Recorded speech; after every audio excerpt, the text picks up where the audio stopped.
We asked humans for fixes. They gave us upgrades, coffee, and a gunship detail. Part 1. The Distress Call Asterisk. The Velari research vessel Gentle Dawn was dying. Captain Thelvan stood on the bridge and watched the warning lights flash red across every console. The air was getting thin. The engines were cold. The life support system made strange clicking sounds that meant nothing good. 47 scientists. That was how many lives depended on him. 47 brilliant minds who had joined this mission to study the strange energy patterns in the Kepler expanse. Now they might all die here, floating in the dark between stars. Thelvan was a Velari, a species known for their calm thinking and careful planning. His scales, normally a bright blue-green color, had turned pale gray from stress. His three-fingered hands shook as he pressed the communication panel one more time.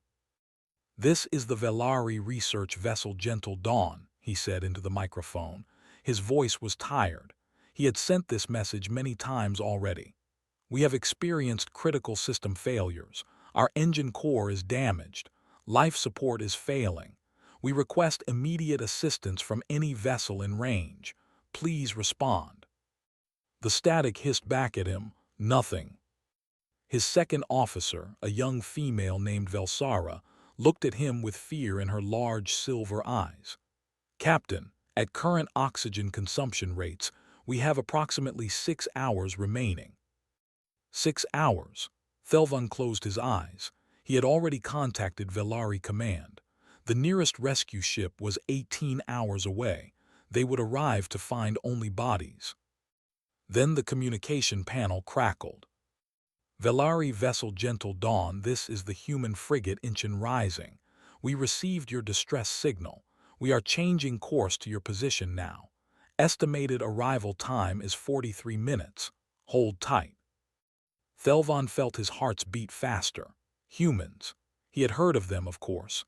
Everyone in the galaxy had heard of humans, a young species from a small blue planet. They had only been traveling among the stars for about 200 years.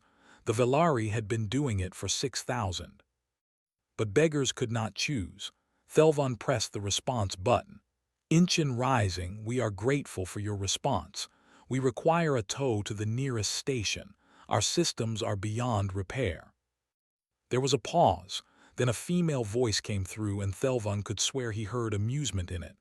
"Beyond repair, we will see about that. Sit tight, Gentle Dawn. Help is coming." 41 minutes later, the human ship appeared on their sensors. It was smaller than the Gentle Dawn, built for speed and strength rather than scientific research. It pulled alongside them with careful precision, and soon the airlock was cycling.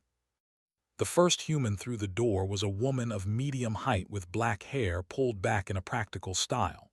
She wore a gray uniform with many pockets, and there were stains on her sleeves that looked like engine grease. An unlit cigarette was tucked behind her ear. Her eyes were sharp and quick, taking in everything at once. "I am Commander Park Yuna," she said, pronouncing the words carefully for the translator to catch. "Permission to come aboard." "Granted," Thelvan said quickly. "Commander, we are grateful for your assistance. If you can tow us to Station Kepler 7, we can arrange for proper repairs there." Commander Park was already looking past him, her eyes moving across the bridge consoles. Behind her, more humans were filing in. There were 11 of them in total, and they carried bags and boxes of tools.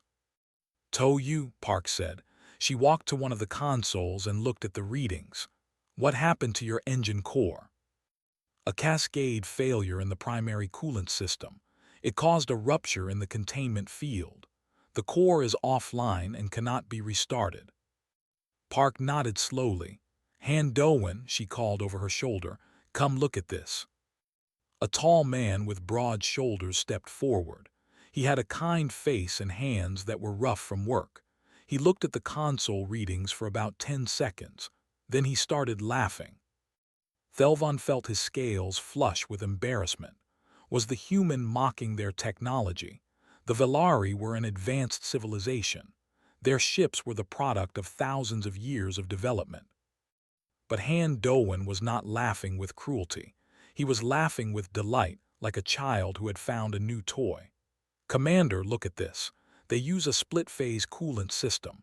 I have not seen one of these since the museum on Mars." "Can you fix it?" Park asked. "Fix it?" Doan was already opening his tool bag. "I can make it sing." Within minutes, the humans had spread through the ship. They moved with purpose and energy, talking to each other in quick bursts that the translator struggled to keep up with. They asked questions, pulled open panels, and stuck their heads into spaces that Velari engineers had declared unsafe. Thelvan followed Commander Park as she walked through his ship. He felt useless and confused. "Commander, what are your people doing? We only asked for a tow." Park glanced at him with a small smile. "Captain, we came all this way. It would be a waste to just tow you. Let us see what we can do." In the engine room, Han Doan had already removed 3 panels and was explaining something to a young woman named Cho Murray. She was small and thin, with quick fingers and eyes that never stopped moving. As Thelvan watched, she pulled a piece of metal from her bag, measured it against something in the wall, and then started bending it with her bare hands and a simple tool. "What is she doing?" Thelvan asked. "Making a replacement part," Park said. "But that piece of metal is from a food container." "Yes, it is also the right thickness and composition for what we need." Park shrugged as if this was normal. Cho Murray is very creative. 2 hours passed. The air was getting easier to breathe. Thelvan realized that someone had fixed the life support system. He had not even noticed when. A human with a gentle smile approached him. She introduced herself as Bei Jisoo, the medical officer. "Captain, when did your crew last eat?" Thelvan blinked. "The food preparation systems went offline with everything else. We have emergency rations, but the heating units do not work." Jisoo nodded as if she had expected this. "We brought supplies. Nothing fancy, but it is hot." Soon, Thelvan's crew was eating warm food for the first time in days. The humans had set up a small cooking station in the cargo bay, and a man named OT1 was serving bowls of something he called rice and vegetables. The Velari found the taste strange but pleasant. Then Jisoo handed Thelvan a cup of dark brown liquid. Steam rose from it, carrying a smell he had never encountered before. It was rich and bitter and somehow inviting. "What is this?" he asked. "Coffee," Jisoo said.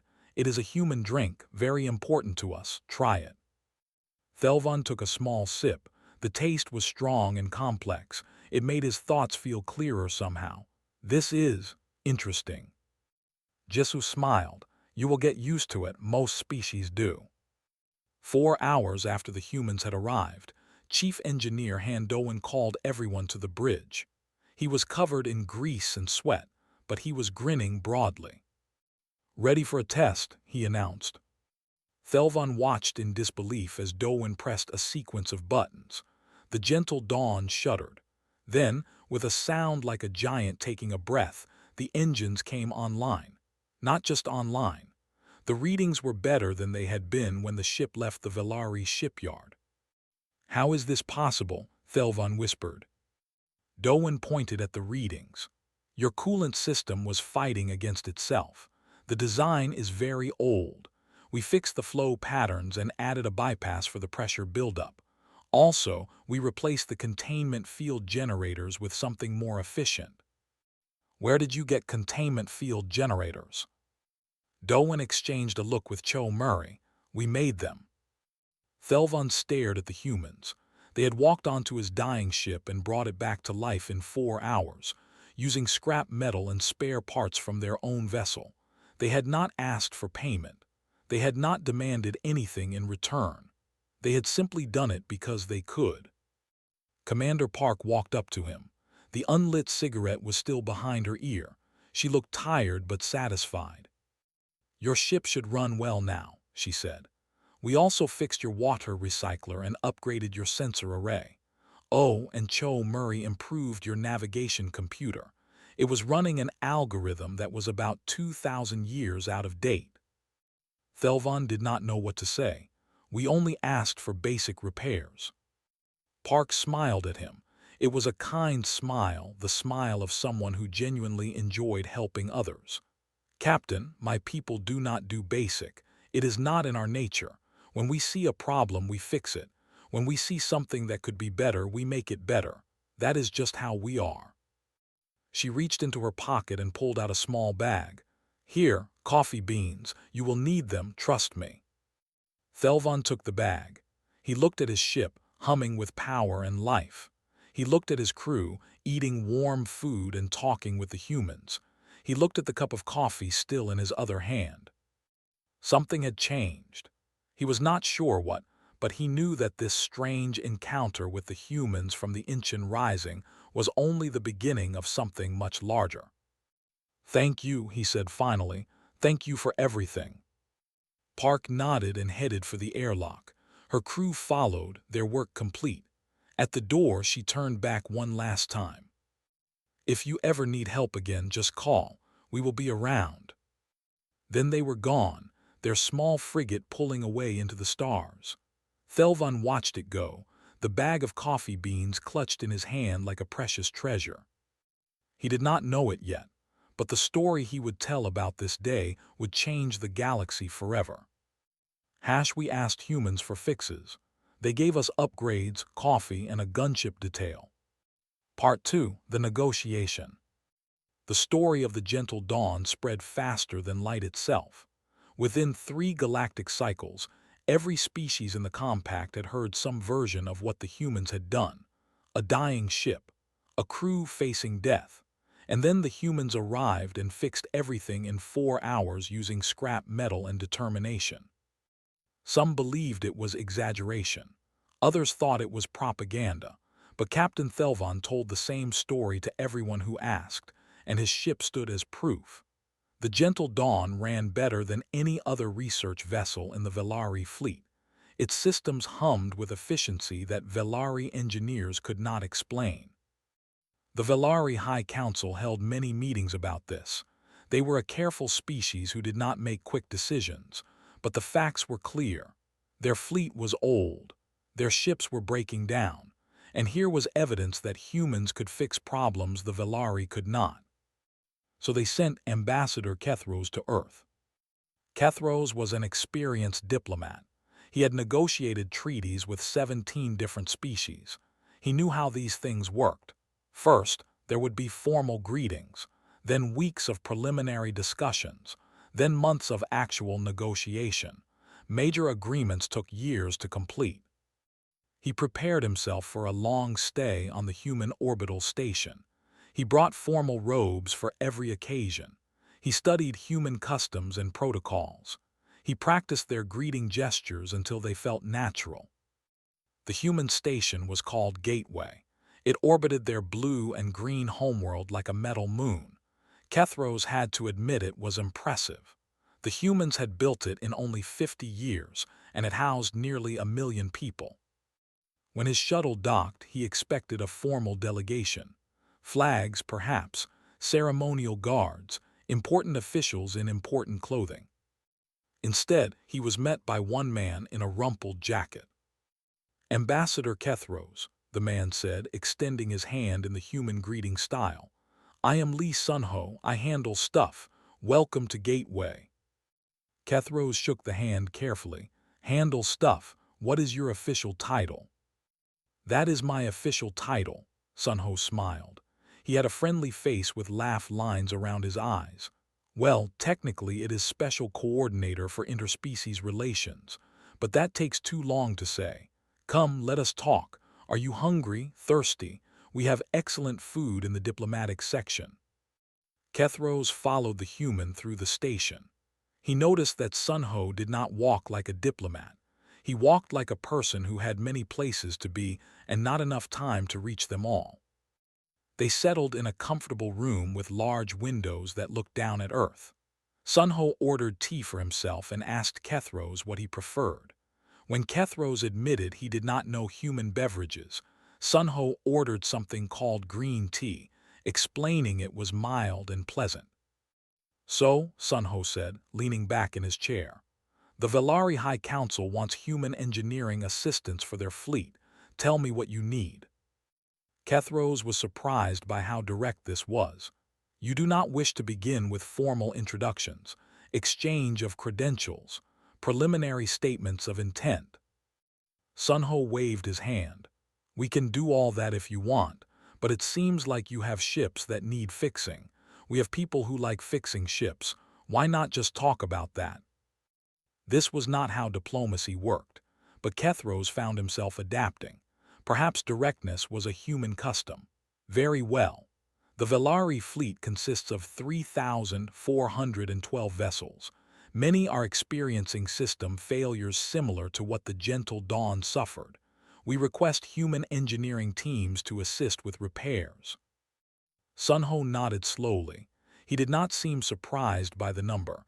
3,400 ships. That is a lot of work, but we like big projects. He thought for a moment.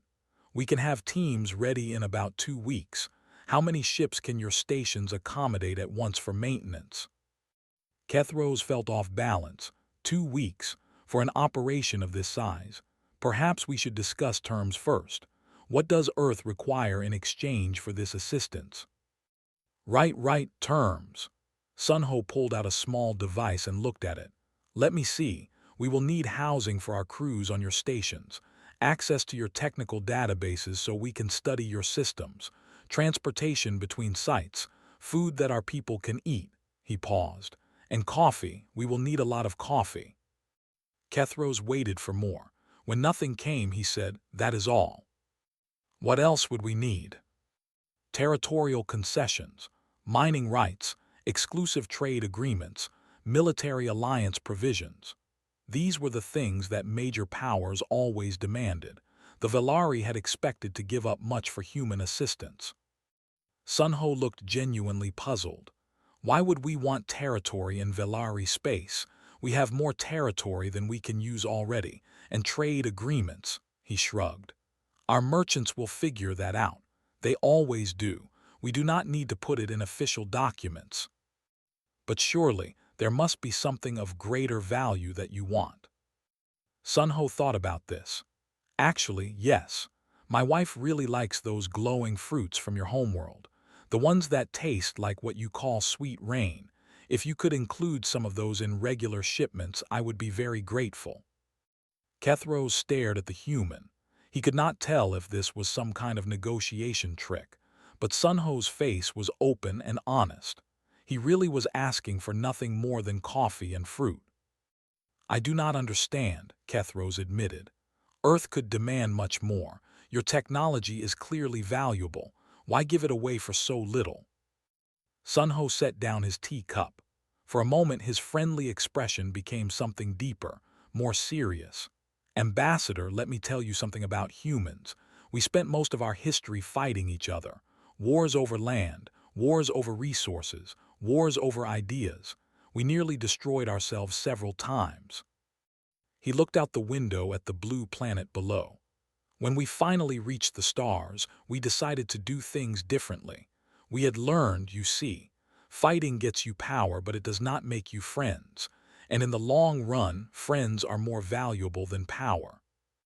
But helping others costs resources, time, effort. How do you justify this to your people? Sunho smiled. You ask the wrong question. Our people love helping others. It makes them feel good. It gives them purpose.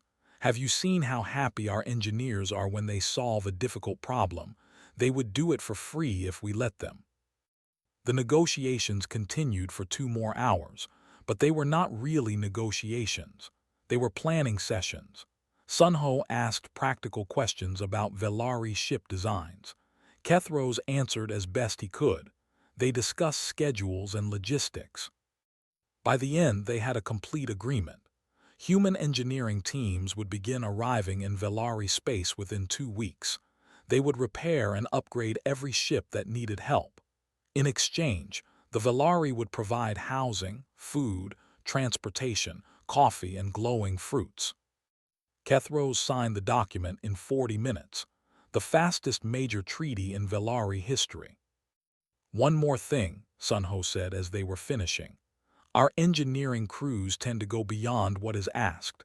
They see problems, they fix them. They see ways to improve things, they improve them. This is just how they are. I hope that will not cause any issues. The gentle dawn ran better after your people finished with it. Why would we object to that? Good, some species get nervous when we start improving things. They think we have hidden motives. Sunho shook his head. We really do not. We just like making things work better. Within a month, the first human teams arrived in Velari space. They came in small ships packed with tools and equipment. They wore practical clothes with many pockets, and they brought coffee makers everywhere they went. At the Velari Shipyard 7, a young human woman named Yoon Ara became famous in an unusual way. She was a junior technician, barely 23 years old. Her job was to help with basic repairs on secondary systems. One day, the beverage dispenser in the crew quarters broke. Yoon Ara was asked to fix it because no one else wanted to bother with such a minor problem. She opened the machine and studied its parts. Then she spent 3 days modifying it. When she was done, the beverage dispenser still worked, but she had also invented a completely new form of energy coupling in the process. The Velari engineers who examined her work could not understand how she had done it.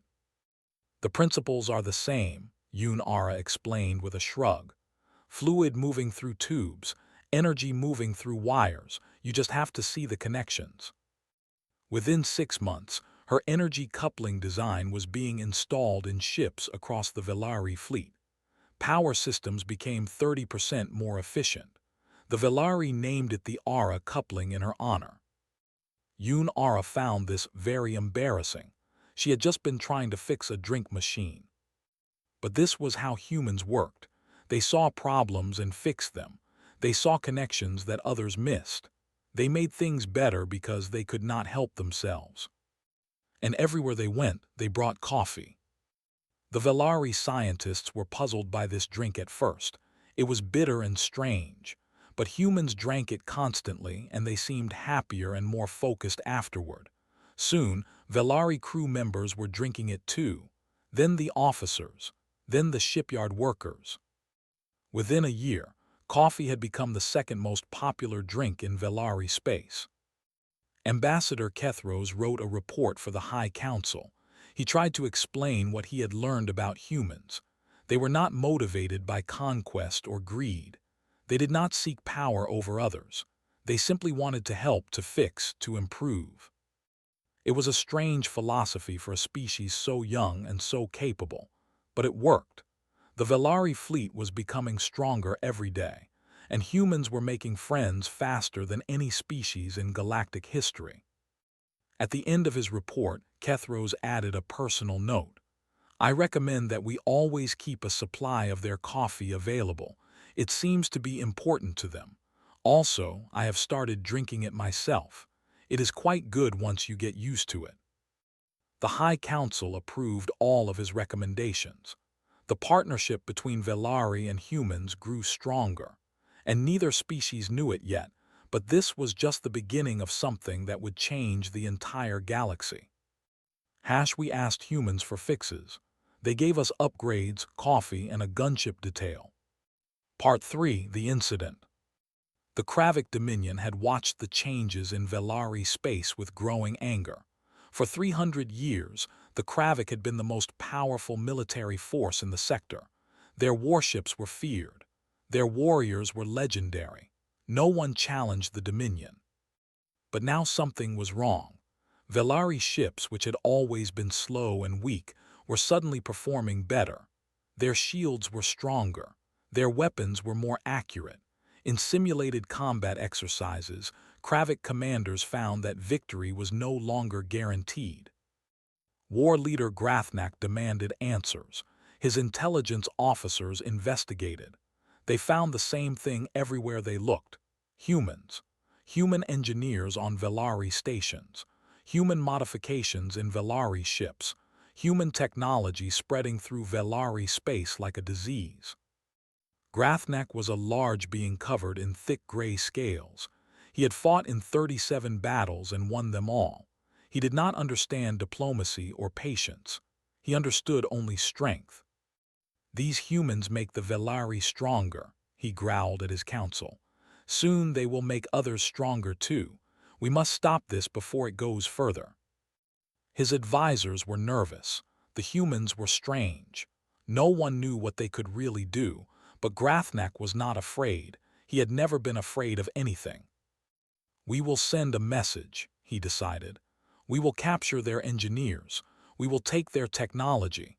The galaxy will remember that the Kravik are not to be ignored."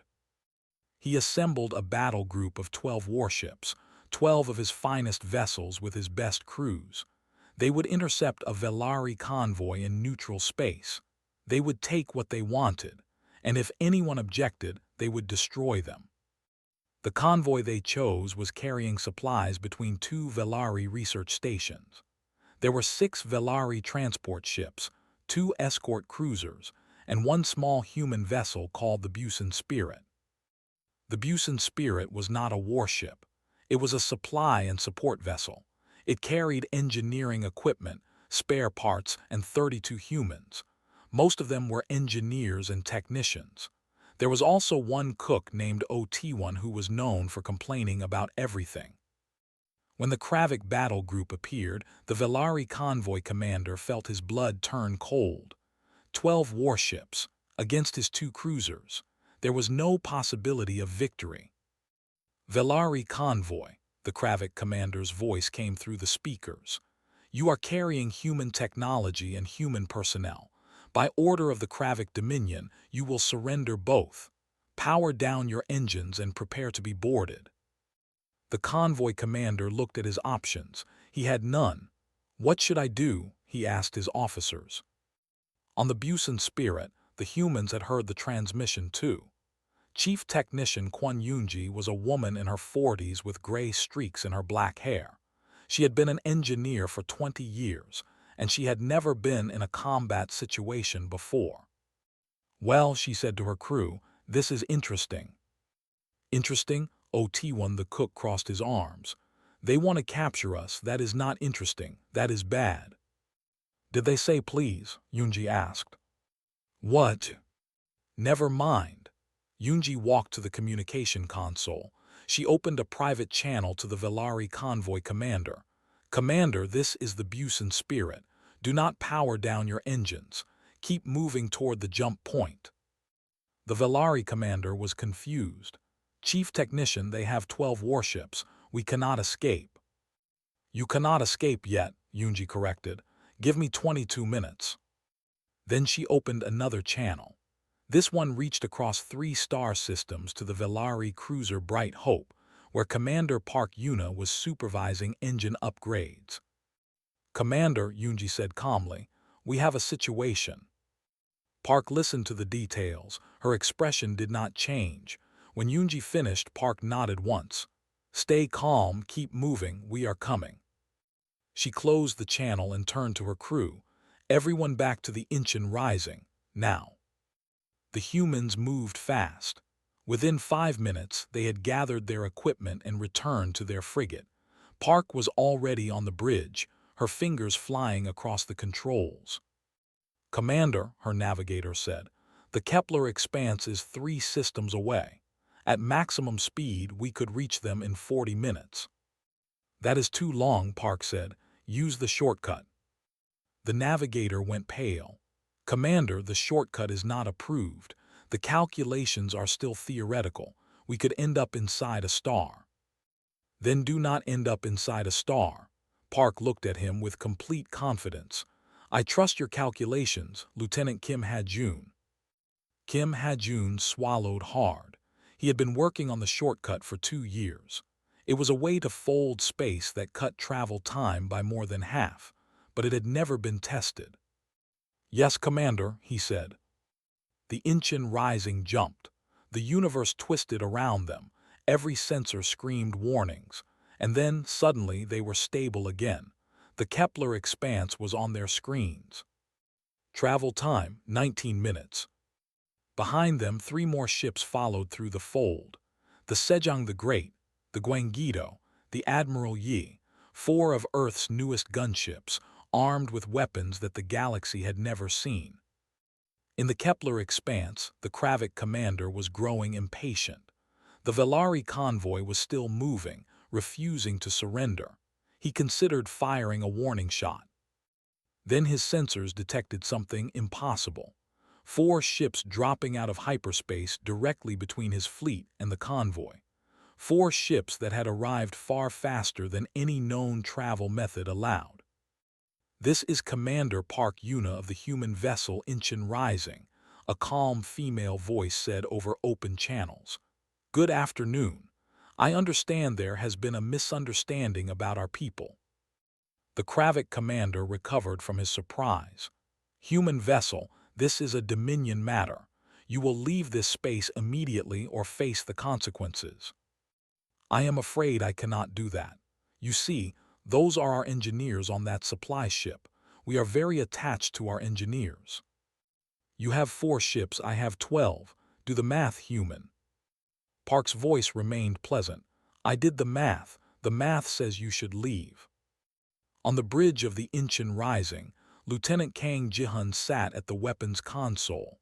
He was drinking coffee from a metal cup that he took everywhere. His eyes were focused on the targeting displays.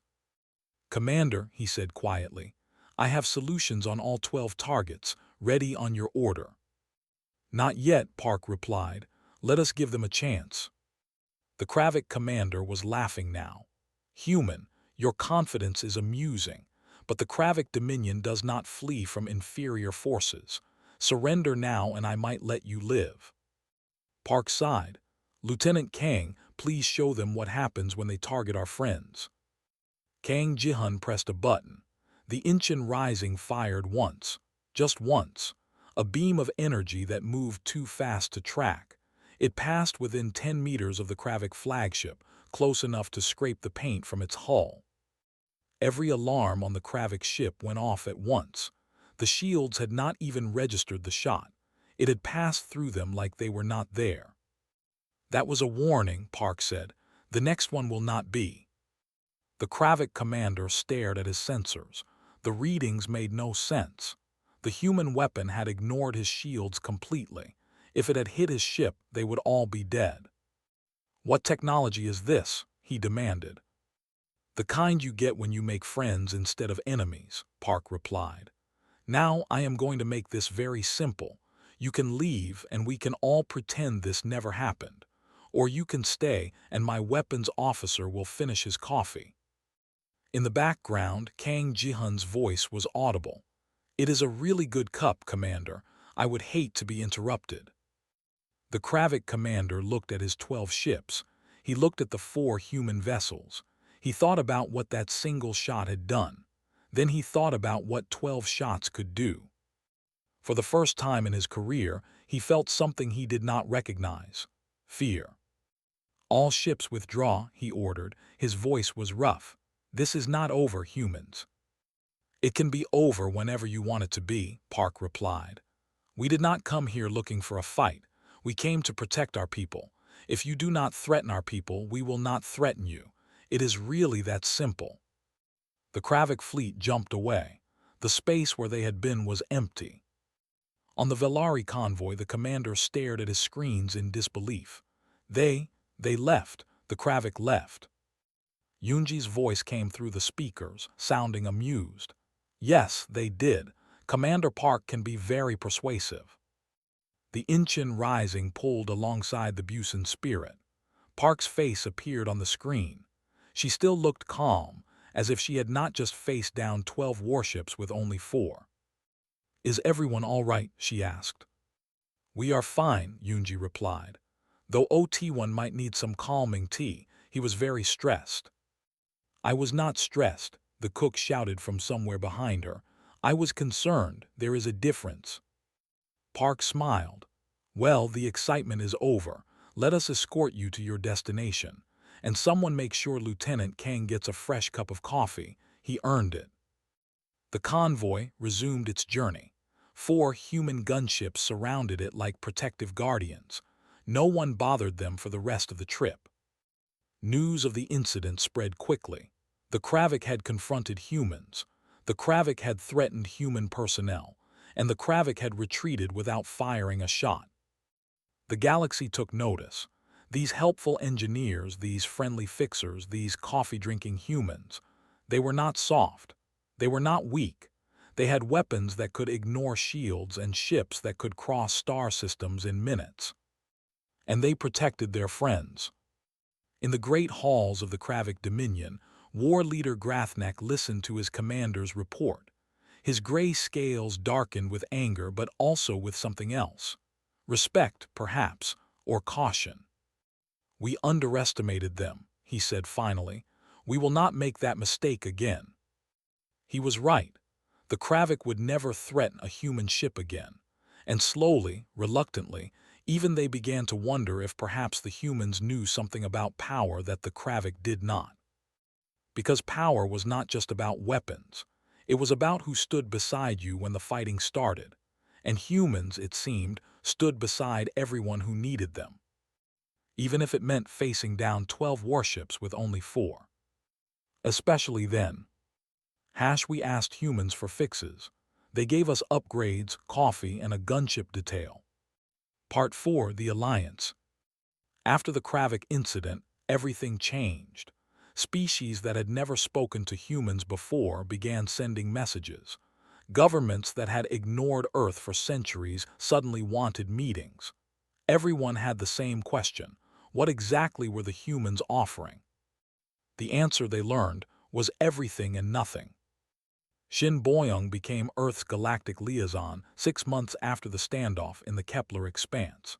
She was 52 years old with silver-streaked hair and eyes that seemed to see through lies.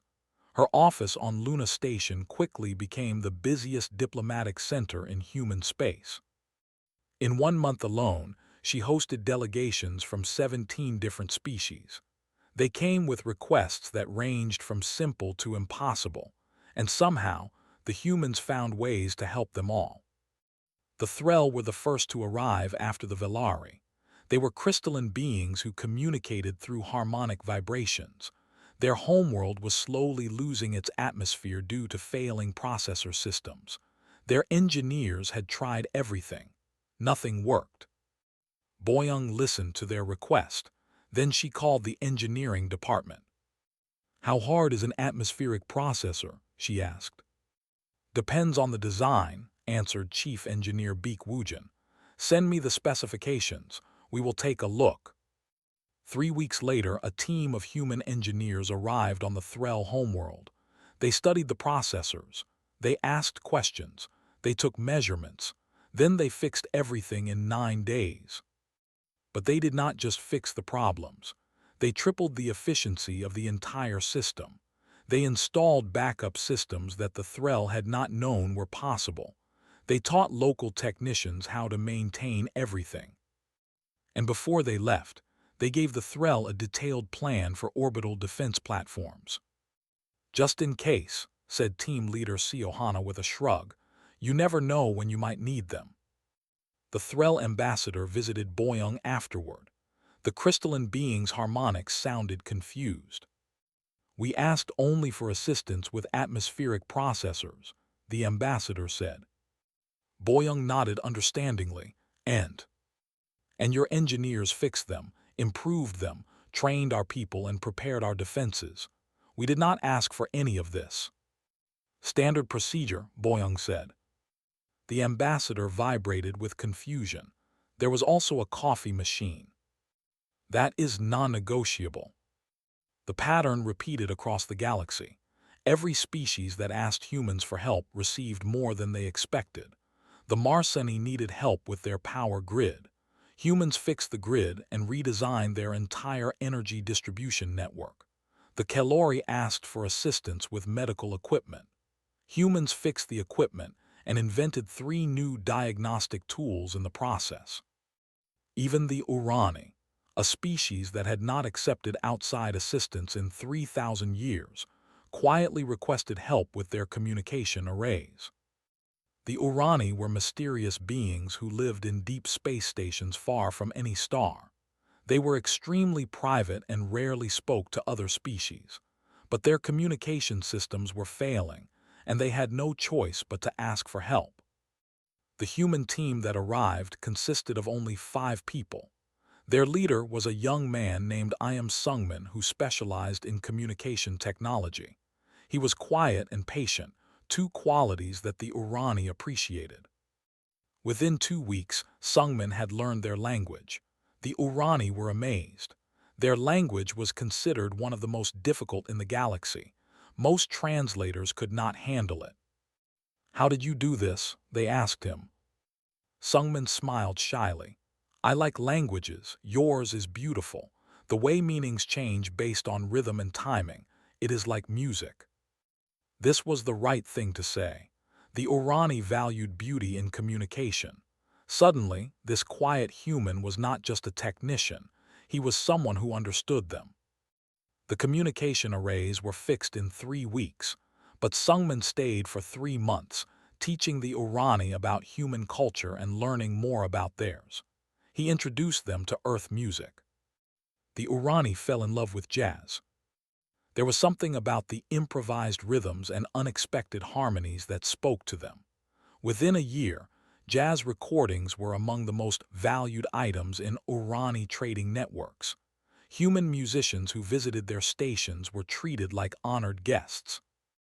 Sungmin became an honorary member of their community. He was the first outsider to receive that honor in 1,000 years. Meanwhile, human gunships had become a common sight across the galaxy. They patrolled trade lanes that had once been dangerous.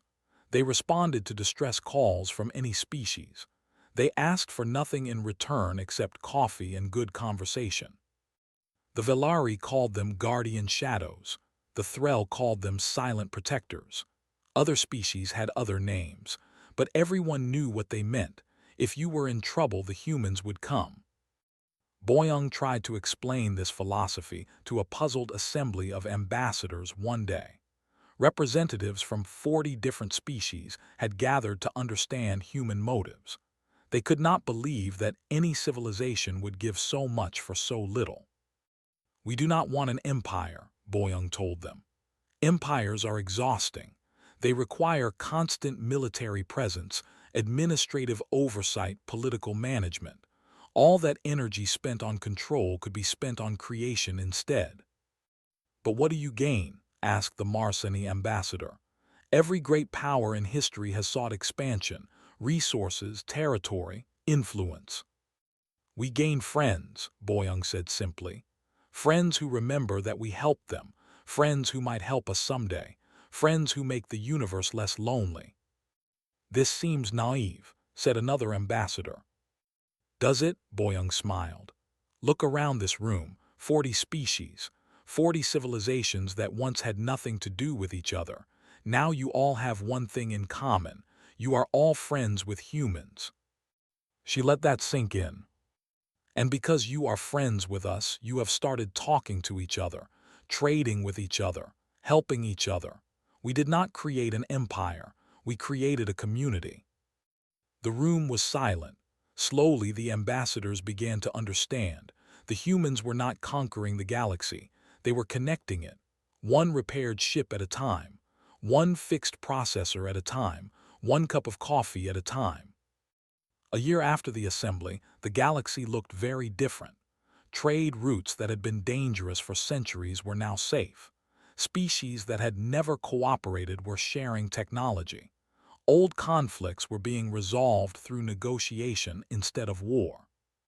And everywhere there were humans, fixing things, improving things, making friends. On the Velari homeworld, Admiral Thelvan watched a human engineering team install new sensor arrays on a civilian transport. The team leader was the same Cho Murray who had saved his ship all those years ago.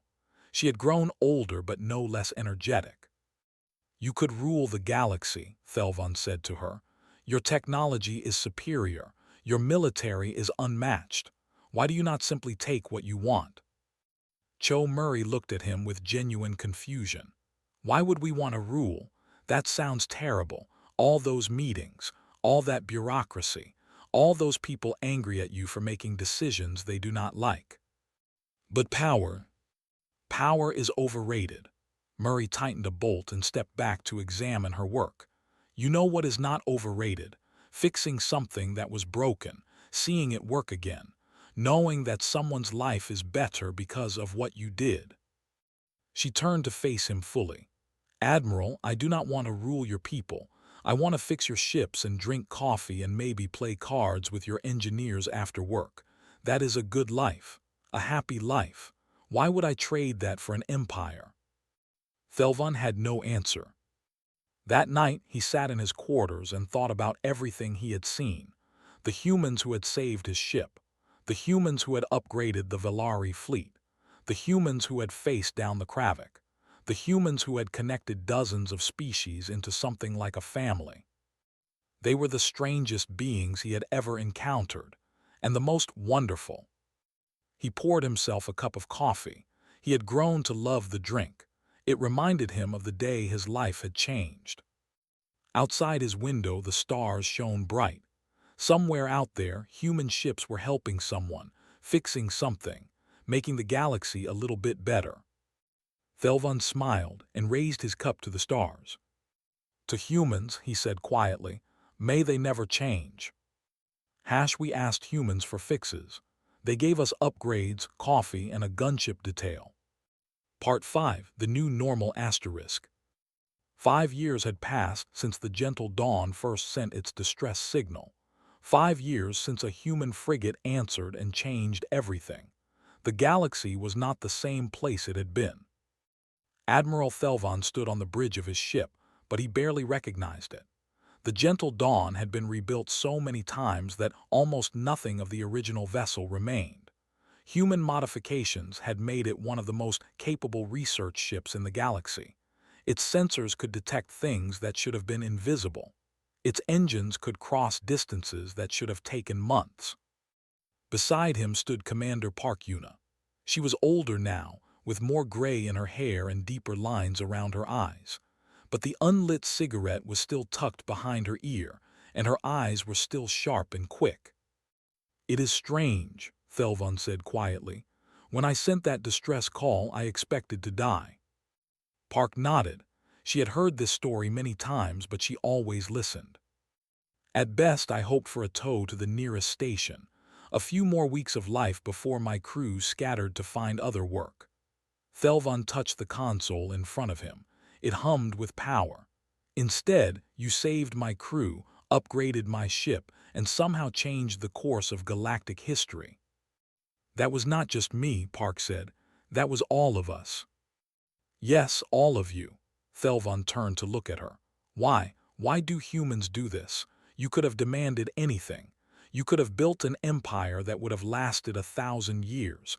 Instead, you ask for coffee beans and interesting problems. Park was quiet for a long moment. She finally pulled out the unlit cigarette and looked at it. After 20 years, she had never actually smoked it. It was just a habit, something to hold on to during difficult moments. Because we have seen what empires do, she said at last. In our history, I mean, we built empires, lots of them. They rose, they conquered, they controlled, and then they fell, every single one. She put the cigarette back behind her ear. The ones who built them thought they would last forever. But empires are built on taking, and eventually there is nothing left to take. They collapse from the inside. They hurt the people they were supposed to protect, and in the end they are just boring. Thelvan tilted his head. Boring. Yes, everyone following orders, everyone afraid. No creativity, no joy, just power and control and fear. Park shook her head. That is no way to live. So instead you chose to help others. We chose to make friends, Park smiled. Friends last, Admiral. Friends remember you when you are gone. Friends build on what you taught them and make something even better. That is the kind of legacy worth having. She tapped her comm unit. Ensign Cho, how is that new sensor array coming? Murray's voice crackled back immediately. She was 60 now, but still working, still creating. Almost done, Commander. Also, I accidentally invented a better coffee maker. Permission to file a patent. Park laughed. It was a warm sound full of genuine amusement. Granted, wrap it up. We have 3 more ships waiting for upgrades. Yes, Commander, chill out. Thelvan watched this exchange with wonder. 5 years of working with humans, and they still surprised him. She invented a coffee maker while installing sensors. The principles are the same, Park said. That is what she always says anyway. I stopped trying to understand how her mind works. I just appreciate the results. They walked together through the ship. Everywhere they went, Thelvan saw the mixing of species. Velari scientists working alongside human engineers. Threll technicians learning from human instructors. Even a few Urani observers studying human methods with quiet intensity. In the mess hall, a young human named Kim Hajun was teaching a group of Velari how to brew pour-over coffee. He explained the process with patience and enthusiasm, as if sharing a sacred ritual. The water temperature is important, he was saying. Too hot and it burns, too cold and you cannot extract the flavor properly. You must find the balance. One of the Velari tried it. The coffee came out perfect. The others applauded. Park watched this with a soft expression. You know, we were not always like this, she said to Thelvan. Humans, I mean, we used to be afraid of what was different. We fought each other over small things. We wasted so much time on hate and fear.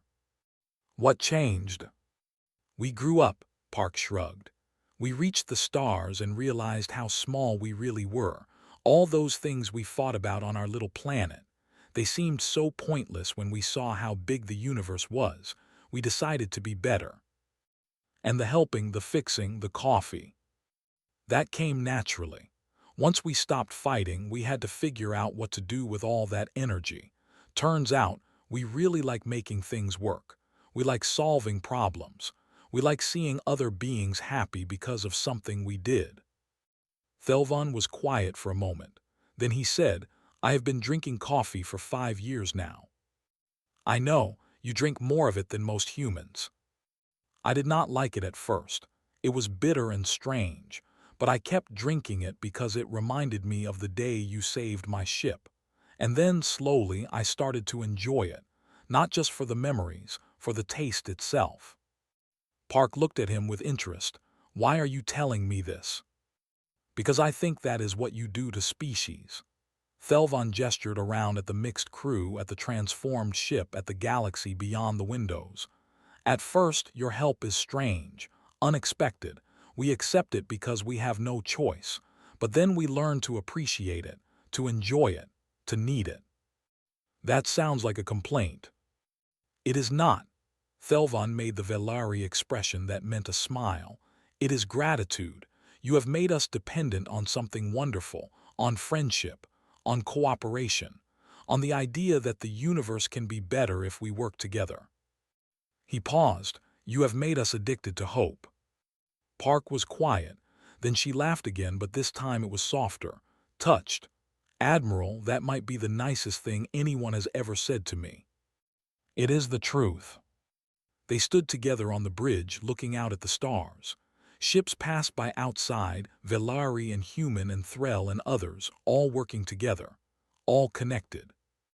What happens now? Thelvan asked. Now, Park considered the question. Now we keep going. There are still ships to fix, problems to solve, friends to make. The galaxy is very big, Admiral. We have barely started. And the threats. The Kravik have been quiet, but they have not forgotten. Let them remember. Park's voice was calm but firm. We do not start fights, but we finish them. Anyone who threatens our friends will learn that lesson the hard way. A young crew member approached them. He was new to the ship, barely out of training. Commander Park, Chief Technician Quan is asking when you will be ready to depart for the Marseni system. Tell her we leave in 1 hour, and make sure the coffee supplies are fully stocked. The Marseni have developed a taste for it, and I promise to bring extra. The crew member nodded and hurried away. Park watched him go with an expression of quiet pride. Every generation, she said, every generation of humans learns what we learned, to help, to fix, to connect. As long as that keeps happening, we will be fine. And if it stops, then we will have failed, but I do not think it will stop. It is too much a part of who we are now. She turned to face him fully. You know what the best part is? What? We are not doing this for credit, not for monuments or history books. We are doing it because it feels right, because helping others makes us happy, because we cannot imagine living any other way. Thelvan thought about this. In all his years, he had never met a species like humans, so young, so energetic, so determined to make everything better for everyone. I am glad your ship answered my distress call, he said finally. So am I, Admiral, so am I. They shook hands, human style. Then Park headed for the airlock, her crew falling in behind her. As she passed through the corridor, she saw a Velari ensign struggling with a malfunctioning panel. Without breaking stride, she stopped, looked at the panel, made a small adjustment, and kept walking. The panel lit up green, working perfectly. The ensign stared after her with wonder. That was humans. They could not help themselves. They saw problems and fixed them. They saw sadness and tried to bring joy. They saw a vast, cold universe and decided to warm it up one cup of coffee at a time. The Inchin rising undocked and jumped to hyperspace. Thelvan watched it go from the bridge of the gentle dawn. Then he turned to his crew, a mix of species working together in harmony. Let us get back to work, he said. There is research to be done, and someone should make coffee. The crew laughed. It was a good sound, a happy sound. Outside, the stars stretched on forever, full of mysteries and wonders and beings who needed help. And somewhere out there, humans were already on their way, with tools, with coffee, with friendship. The galaxy had not asked for humanity, but humanity had shown up anyway, and everything was better for it. Admiral Thelvan smiled and raised his coffee cup to the window. To the new normal, he said quietly. And it was truly a beautiful thing. The end.